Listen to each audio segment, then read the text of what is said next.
بسم اللہ الرحمن الرحیم۔ السلام علیکم ڈیئر اسٹوڈنٹس، آج ہمارا 10th پاک اسٹڈی کا لیکچر نمبر 2 ہے، کامرس اور تجارت۔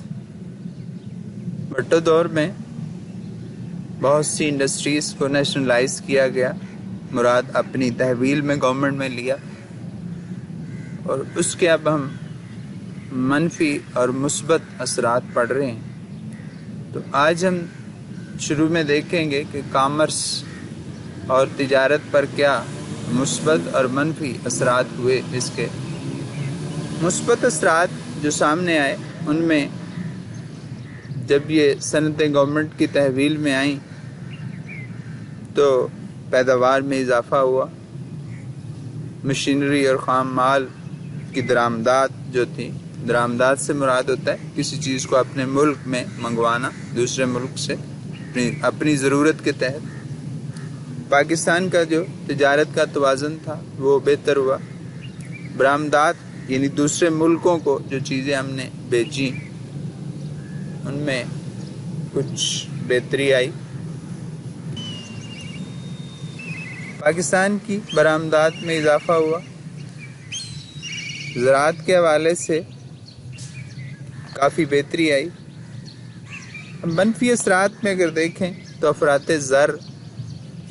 زر سے مراد ہے کہ پیسے کا زیادہ ہونا، پیسے کا بڑھ جانا۔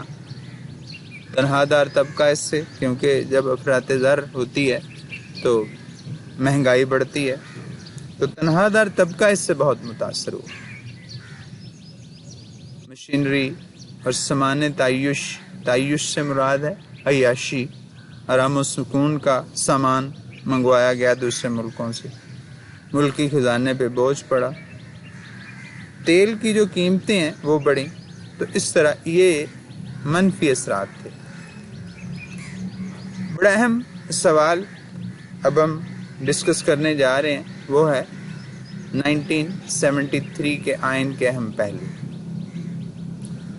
یہ آئین پاکستان کی آئینی تاریخ میں بڑی اہمیت رکھتا ہے۔ 9th میں ہم نے یہ دو آئین ڈسکس کیے، 1956 کا آئین اور 1962 کا آئین۔ بھٹو دور حکومت میں جو آئین بنایا گیا، بڑا اہم آئین، بڑی مشاورت سے بنایا گیا۔ بنیادی چیزیں وہی تھیں جو کہ پچھلے دو کانسٹیٹیوشنز میں تھیں، کہ حاکمیت اللہ کی ہوگی، عوام کے جو نمائندے ہیں وہ اپنے اختیارات کا استعمال اللہ تعالیٰ کی دی حدود میں رہ کر کریں گے۔ 1985 میں ایک ترمیم کے ذریعے 1973 کے آئین کا باقاعدہ ان چیزوں کو حصہ بنا دیا گیا۔ عزیز طلبہ، اس آئین کے اہم جو باتیں ہیں کہ یہ آئین تحریری تھا۔ آئین دو طرح کے ہوتے ہیں، ایک تحریری اور ایک غیر تحریری۔ تحریری آئین وہ آئین ہوتا ہے جو کہ باقاعدہ کتابی شکل میں کہیں سے بھی آپ کو اویلیبل ہو، اس کو ہم تحریری آئین کہتے ہیں۔ تو 1973 کا آئین تحریری تھا، اس میں 280 دفعات تھیں، 12 حصے اور 6 گوشوارے تھے۔ یہ وفاقی آئین تھا۔ وفاقی آئین ایسا آئین ہوتا ہے جس میں ایک وفاق ہوتا ہے، جیسے پاکستان کا وفاقی علاقہ اسلام آباد ہے، اور صوبے اس کے تحت ہیں، اور کچھ قبائلی علاقہ جات بھی اس کے انڈر ہیں۔ یہ نیم استوار آئین ایسا آئین جس میں تبدیلی کرنا کوئی بہت زیادہ مشکل نہیں ہوتا اور نہ ہی اتنا آسان ہوتا ہے۔ اس آئین میں قومی زبان جو ہے وہ اردو کو قرار دیا گیا، کیونکہ بنگلہ دیش پاکستان سے الگ ہو چکا تھا۔ اس آئین میں اسلامی بہت سی دفعات جو تھیں وہ شامل کی گئیں۔ ملک کا نام اسلامی جمہوریہ پاکستان رکھا گیا، شہریوں میں اسلامی طرز زندگی کی ترویج کی گئی، سود کے خاتمے کے لیے اقدامات کیے گئے، زکوٰۃ کے نظام کو باقاعدہ منظم کیا گیا۔ اس اس میں کہا گیا کہ آزاد اور خود مختار عدلیہ ہوگی، جج بغیر کسی خوف کے اپنے فرائض منصبی ادا کر لیں گے۔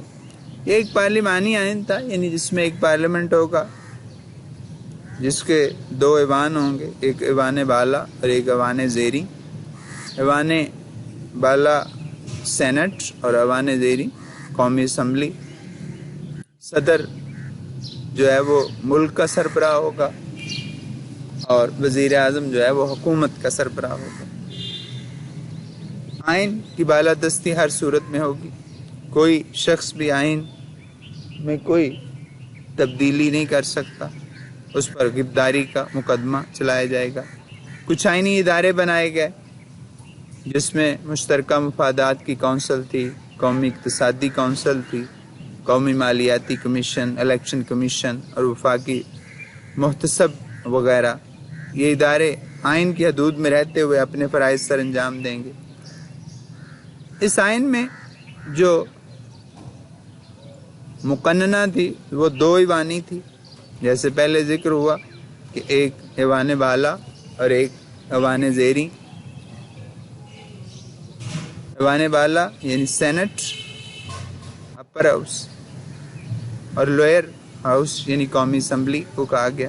کوئی بھی قانون جو ہے وہ ملک میں ان دونوں اداروں کی منظوری کے بغیر لاگو نہیں ہو سکتا۔ سینٹ کے ارکان کی تعداد 104 رکھی گئی اور قومی اسمبلی میں 342 ارکان۔ بنیادی حقوق جو ہیں لوگوں کے، ان کا خیال رکھا جائے گا۔ تو یہ آئین جو ہے وہ پاکستان کی تاریخ میں ہمیشہ کے لیے اب موجود ہے اور اس کو ختم نہیں کیا جا سکتا۔ اس کے بعد ہم دیکھتے ہیں کہ جنرل ضیاء الحق صاحب کا دور ہے، یہ 1977 سے 1988 تک ہے۔ کچھ وجوہات کی بنیاد پر جنرل ضیاء الحق نے حکومت اپنے ہاتھ میں لی اور ذوالفقار علی بھٹو صاحب کو قید میں ڈال دیا گیا۔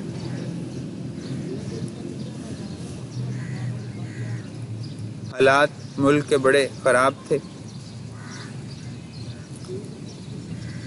انتخابات ہوئے لیکن ان انتخابات میں پیپلز پارٹی پر دھاندلی کے الزامات لگائے گئے اور ملک میں مارشل لا لگا دیا گیا۔ جنرل ضیاء الحق نے ملک پر 1977 سے لے کر 1988 تک تقریباً 11 سال حکومت کی۔ 17 اگست 1988 کو ان کا طیارہ ایک حادثے کا شکار ہوا اور یہ کل کے حقیقی سے جا ملے۔ بڑا اہم سوال ہے یہ بھی، 1977 سے 1988 کے دوران پاکستان میں نفاذ اسلام کے پہلو، اس حوالے سے ہم دیکھتے ہیں کہ جنرل ضیاء الحق نے جو کوششیں کی ان میں شرعی عدالتیں بنائی گئیں، ہر ہائی کورٹ میں ایک شریعت بینچ قائم کیا گیا، علماء کو بطور جج اس میں رکھا گیا تاکہ شریعت کے مطابق اگر کوئی شخص چاہتا ہے تو اس کے مسئلے کا حل اس کے مطابق کیا جائے۔ شرعی حدود نافذ کی گئیں، چوری، شراب نوشی وغیرہ کی سزائیں شریعت کے مطابق جو ہیں وہ نافذ کی گئیں۔ زکوٰۃ اور عشر کا نظام باقاعدہ طور پر لاگو کیا گیا۔ 1 رمضان کو بینکوں میں موجود رقوم پر 2.5% زکوٰۃ کاٹی گئی۔ اس کے علاوہ زرعی جو پیداوار تھی اس پر 10% عشر وصول کیا گیا۔ سود کا خاتمہ کیا گیا، اکاؤنٹس کھولے گئے جن میں نفع و نقصان کی بنیاد پہ آپ کاروبار کر سکتے ہیں۔ اسلامیات اور مطالعہ پاکستان جو ہے اس کی تعلیم کو BA تک لازمی قرار دیا گیا۔ ایک اور بڑا اہم اور احسن قدم جو اس گورنمنٹ نے اٹھایا وہ تھا نماز کا اہتمام کیا گیا۔ تمام اسکولوں، کالجوں، سرکاری دفاتر میں ظہر کی نماز کا جو ہے وہ اہتمام کیا گیا تاکہ لوگ اسلام کی طرف راغب ہوں۔ احترام رمضان کے حوالے سے بڑا اہم قدم اٹھایا گیا۔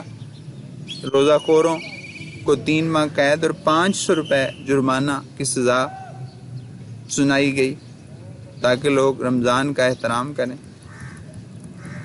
اس کے علاوہ دینی مدارس پر ضیاء الحق کا دست شفقت خاص طور پر رہا، ان کی سرپرستی کی گئی، ان کو امداد دی گئی اور ان کی جو تعلیم تھی، جو اسناد تھیں، ان کو ایم اے کے برابر جو ہے وہ اہمیت دی گئی۔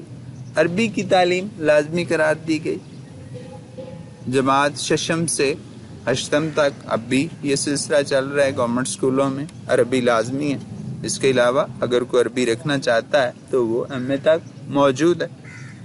اس کے علاوہ بین الاقوامی اسلامی یونیورسٹی جو ہے وہ قائم کی گئی، اسلامی یونیورسٹی قائم کی گئی۔ شریعت فیکلٹی کا قیام عمل میں لایا گیا، جہاں پہ قرآن و سنت کے مطابق جو ہے وہ معاملہ۔ تو اس طرح یہ جو کوششیں تھیں وہ کی گئیں، جو کہ کافی عزیز طلبہ، آج کا جو ہمارا لیکچر میں جو شارٹ کویسچن ہے وہ ہے 1973 کے آئین کو وفاقی آئین کیوں کہا جاتا ہے، یہ پیچھے ہم پڑھ چکے ہیں۔ اور لانگ کویسچن اس میں دو ہیں آپ کے جو ہم نے پڑھے ہیں۔ ایک کویسچن نمبر یہ 2 ہے کہ 1977 سے 1988 کے درمیان نفاذ اسلام کے سلسلے میں کی گئی کوششیں، اور ایک آپ کا لانگ کویسچن جو آج ہمارا لیکچر تھا اس میں ہے یہ لانگ کویسچن نمبر 7، 1973 کے آئین کے اہم پہلو بیان